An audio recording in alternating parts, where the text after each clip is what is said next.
எல்லாருக்கும் நமஸ்காரம்.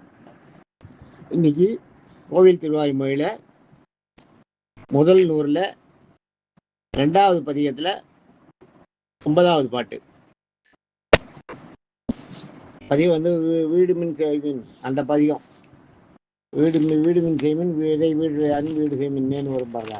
அந்த பதிகம் வீடுமின் வீடு செய்து இறை வீடு அணி வீடு செய்மின்னே அந்த பாட்டு. அந்த பதிகம். அந்த பதிகத்தில் இது 9வது பாட்டு.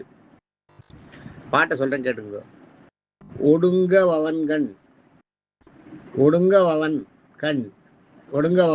ஒடுங்கலும் எல்லாம் விடுமென்னும் யாக்கை விடும்பின்னும் யாக்கை விடும்பொழுது என்னே. ஒடுங்கவன்கண் ஒடுங்கலும் எல்லாம் விடுமென்னும் யாக்கை விடும்பொழுது என்னே இது பாட்டு. என்னன்னா ஒடுங்கவன்கண் அருமையான பாட்டு. ஒடுங்கன்னா நம்ம இளையரோட போய் ஒன்றி போயிடணுமா, ஐக்கியமா இருக்குன்னு வாங்க பாருங்க. அதுதான் ஒடுங்குக அவன்கன்னு வரணும். அது அப்படி ஆய்க்கணும். நம்ம இந்த பாட்டுக்காக ஒடுங்கவன்கன்னு கொடுத்துருக்காங்க, அபிநயத்துக்காக. ஒடுங்குக அவன்கண், அவனுடைய போய் ஒடுங்கிடுங்க. அவன்றது யாருன்னா அந்த இடத்துல இறைவன். கண்ணுனா அவன் இடத்தில் அர்த்தம். இந்த இடத்துல கண்ணுன்றது கண்ண அர்த்தம் கிடையாது. கண்ணுன்றது அவன் இடத்துல. ஒடுங்க அவன்கண் ஒடுங்கலும் எல்லாம். அதை அடையணும்னா நீங்க என்ன பண்ணணும்? ஒடுங்கல் உங்ககிட்ட இருக்க எல்லா ஆட்டங்களையும் அடைக்கணும். அதான் மனதில் உள்ள மாச்சரியம், அழுக்கு, பொறாம எல்லாத்தையும் விட்டுட்டு நீங்க வந்து எல்லாத்தையும் ஒடுங்கி சர்வநாடியும் ஒடுங்கி எடுத்துட்டு பாருங்க. அது மாதிரி நீங்க உங்களுக்குள்ள இருக்கிற எல்லா மனமாச்சரியங்களையும் ஒடுக்கிக்கணும். உங்களுடைய மன எண்ணங்களை, நல்வினை, தீவினை எல்லாத்தையும் ஓடிக்கிட்டு நிர்மலமா இருக்கணும் மனசு. அதுதான் மனசு நிர்மலமா இருக்கிறதுன்றது வேற. ஞாபகம் வச்சுக்கோங்க. நிர்மலமா இருக்கிறதுன்றது எல்லாராலையும் முடியாது, ரொம்ப கஷ்டம். மனசு நிர்மலமா இருக்கிறது. ஏதாவது ஒரு ஆச்சரியம் இருக்கும் மனசுல, ஆச்சரியம் இல்லாத நிர்மலமா இருக்கணும் மனசு. அப்படி வச்சுக்கணும். எல்லாத்தையும் விட்டுவிட்டு அதுக்கப்புறம் என்ன சொல்ற, விடும் பின்னும் யாக்கை. யாக்கைனா உடம்பு. விடும்பின்னம், உடம்பை விட்டு உயிர் பிரியறதுக்கு முன்னாடி. அதான் சொல்ல விடும்பின்னம் யாக்கை. அதுக்கு முன்னாடி விடும் பின்னும், உடம்பு போன அப்புறம் எண்ணிட்டு இருக்காத. விடும் முன்னும்னு எடுத்துக்கணும். அதை விடும்பின்னும் யாக்கை அப்படின்றத வந்து யாக்கை விடும் பின்னும். உடம்பு போன அப்புறம் நினைக்காம, அதனால முன்னாடியே எனக்கு விடும் பின்னும் யாக்கை. பின்னர் உடல். அதான் உயிர் பிரியும் போது எண்ணுகன்ற அர்த்தம். அதான் உயிர் பிரியும் போது என்ன, அடுத்து விடும்போது என்னன்றது உயிர் பிரியும் போது எண்ணுகாது. விடும் பின்னும் யாக்கை. உடம்பு போட்டு உயிர் போன அப்புறம் நீங்க நினைக்கிறத விட விடும்பொழுது எண்ணு. உயிரை விட்டு உடம்பு உயிர் பிரியுது பார்த்தீங்களா, பிரியும் போது இறைவனை எண்ணுங்கள் அப்படிங்கிறது அர்த்தம். அது வரையில் எண்ணுங்கள்னா அப்பதான் எண்ணன்றது இல்லை. முன்னாடி எல்லாம் பண்ணிட்டு அப்பதான் என்றதுன்றது இல்லை. அது வரைக்கும் எண்ணிட்டே இருக்கான். அஜாத சத்ருன்னு ஒரு ராஜா இருந்தான். அவன் என்ன பண்ணுவான், அவனோட பிள்ளைக்கு இது பேர் வச்சிருந்தான், நாராயணான்னு பேர் வச்சிருந்தான். அவன் என்ன பண்ணுவானா, எப்ப பார்த்தாலும் அவன் பிள்ளைய நினைச்சிட்டு இருப்பான். நான் மனசுல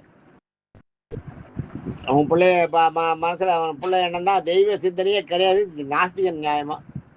நியாயமா நாஸ்திகன். ஆனா அவன் வழியில வந்த எல்லாரும் பெரிய பணக்கார, பெரிய எல்லாரும் வந்து விஷ்ணு பக்தர்கள், எல்லாரும் நாராயண பக்தர்கள். அவன் பரம்பரை, அவனோட முன்னோடிகள் எல்லாருமே நாராயண பக்தர்கள். ஆனா இவன் மட்டும் குப்பை, மனசளவு அழுக்கு ஜாஸ்தி. அதனால பெருமாள் என்ன பண்ணாராம், இவனுக்கு எப்படியாவது ஹெல்ப் பண்ணணும்னு நினைச்சுட்டே இருந்தாராம். ஏன்னா இவன் வந்து இவனோட முன்னோர்கள்லாம் இவனுக்காக நிறைய பண்ணியிருக்கா. என்னோட வம்சம் என்ன இருக்கணும்லாம் வேண்டியிருக்கா. அந்த வம்சத்தில் வந்தவன் இவன் தான் நம்மள இப்போ கடிச்சுட்டு இருக்கான். இவன் தான், இவனுக்கு தான் நம்ம இது தெரியல, ஆத்மீகம் தெரியல, நாஸ்திகனா இருக்கான். இவனுக்கு நம்ம ஏதாவது பண்ணணும்னா நம்ம எப்படி பண்றது அப்படின்றது டைம் பார்த்துட்டே இருந்தாராம். அவனுக்கு ஒரே ஒரு பிள்ளை.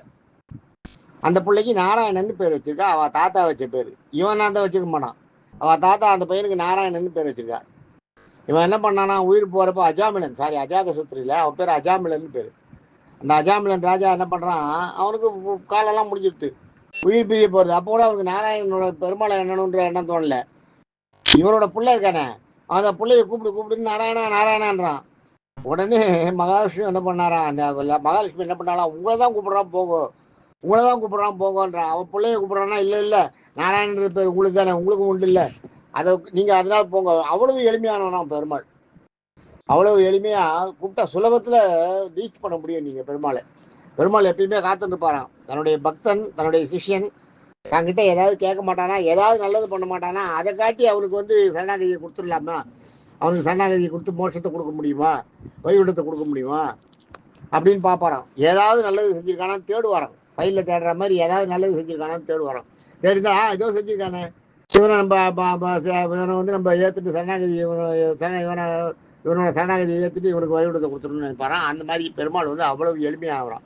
அந்த எளிமைக்கு பேர் தான் சௌலபியம்னு பேர். சௌலபியம்னா மிக எளிமை. சௌசீல்யம்னு ஒன்று இருக்கு, நட்பு. அது சௌசீல்யம்ன்றது ஃப்ரெண்டு.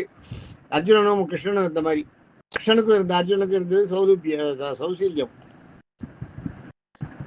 தர்மருக்கும் அர்ஜுனனுக்கும் கிருஷ்ணனுக்கும் இருந்தது வந்து சௌலபியம். தர்மருக்கும் கிருஷ்ணனுக்கும் இருந்தது சௌலபியம். குந்திக்கும் கிருஷ்ணனுக்கும் இருந்தது சௌலபியம். ஆனா அர்ஜுனனுக்கும் கிருஷ்ணனுக்கும் இருந்தது சௌசீல்யம். சௌசீல்யம்னா நட்பு. நட்பு ரீதியாக அவங்க 2 பேரும் அந்த இது இருந்தாலும், அதாவது அதுக்காக நண்பன்றது மட்டும் இல்லை, பயபக்தியோட பயந்து இது பண்ண வேண்டிய நண்பன். பயபக்தியோட அந்த நண்பன் முழுசுவா நம்புற நண்பன். அதுதான் இது. அந்த மாதிரி இருந்தவரான். அதுதான் அது சொல்கிறேன். இந்த இடத்துல என்னென்னா, அது மாதிரி பெருமாள் வந்து கூப்பிட்டா சரணாகி கூப்பிட்டா வருவாராம். அது மாதிரி நீங்கள் நினைக்கணும். உயிர் போகிற நேரத்தில் பெருமாளை நினைங்கன்னா, உயிர் போகிற நேரத்தில் நினைக்கிறது இல்லை, உயிர் போகிற வரைக்கும் நினச்சிட்டு இருக்கேன்னு அர்த்தம். அந்த இடத்துல என்னென்னா, உயிர் போகிற வரைக்கும் நீங்கள் பெருமாளை அந்த எண்ணத்தை மாற்றிக்கூடாது. அந்த எண்ணம் மனசில் இருந்துகிட்டே இருக்கணும். அப்போ தான் அதுவும் கரெக்டாக வரும். 2வது, நமக்கு வந்து கடைசியில் உயிர் பிரியும் போது நம்ம நேரம் ஸ்மரணத்தை பிடிடுவாங்க. ஸ்மரணைன்னா நம்முடைய சுய ஞாபகத்தை அதாவது ஸ்மரணத்தை பிடித்துன்னுவாங்க. அந்த காலத்தில் அதெல்லாம் சொல்லுவாங்க. இப்போ எங்கே அந்த வார்த்தைகளையே காணும். ஸ்மரணத்தை பிடித்துன்னா நம்முடைய இது அந்த ஞாபகம் தவறெடுத்துருந்ததும், நம்முடைய நினைவாற்றல் தவறெடுத்துனா கூட நமக்கு சில பழக்கங்களாக வச்சுருந்தோம்னா சில காரியத்தை அது பழக்கம் அப்படியே இருக்கும். கையில் எடுத்து வாயில் சாப்பிட்றது, வாயை அரைக்கிறது, வாயில் போட்ட பொருளை அரைச்சி சாப்பிட்றது, இதெல்லாம் வந்து பழைய பழக்கம். அது அப்படியே இருக்கும், அதெல்லாம் போகாது எங்கேயும். அதனால அது அது வந்து ஒரு அந்த மாதிரி நீங்கள் பெருமாளை எப்பயுமே நினச்சிருந்தீங்கன்னா உங்களுக்கு ஸ்மரணை தப்பிட்டு அப்புறம் கூட பெருமாள் ஞாபகம் இருக்கும். பெருமாள் பேரை சொல்லுவீங்க. அது வைக்கணும், அதை வச்சுக்கணும். அதுதான் இங்கே சொல்கிறார். அதுதான் இங்கே இடத்துல வந்து ஒடுங்க அவன்கண், அவங்ககிட்ட ஒடுங்கிடு. ஒடுங்கலும் எல்லாம் உன்னுடைய எப்போ நீ வெறுமை போய் ஒடுக்கிறதுக்கு போகாது. நான் ஒடுங்கிட்டேன்னு சொல்லிக்கிறது இப்போ இல்லை. முதல்ல உங்ககிட்ட கல்விலை தீவினைகளை ஒழிச்சிட்டு நீ முதல்ல உனக்குள்ளேயே எல்லாத்தையும் ஒடுங்கணும். அடங்கி அப்படியே ஒடுங்கி உட்காரணும். ஒண்ணுமில்லாத நீ நம்மளாம் ஒரு மனுஷனா நினைச்சு அவ்வளவு அடக்கத்தை உண்டு பிடிக்கணும். உடம்புக்குள்ள எல்லாத்தையும் தாங்கிட்டு எல்லாத்தையும் விட்டுட்டு அப்படி இருக்கணும். ஒடுங்கலாம் விடும் முன்னம் யாக்கை. உயிர் போறதுக்கு முன்னாடி இதெல்லாம் பண்ணுமா, இதெல்லாம் பண்ணிட்டு இறைவனை நினைச்சுட்டே இருந்தா விடும்பொழுது என்ன, உயிர் போகும்போது தானா அந்த எண்ணம் வரும் மனசுல. விடும்போது நீங்க நினைக்க முடியும், இறைவனை அடைய முடியும். இறைவன் நினைச்சீங்கன்னா இறைவனை அடைய முடியும். இறைவன் எளிமையானவன் அர்த்தம். தேங்க்யூ. நாளைக்கு அடுத்த பாட்டு போவோம்.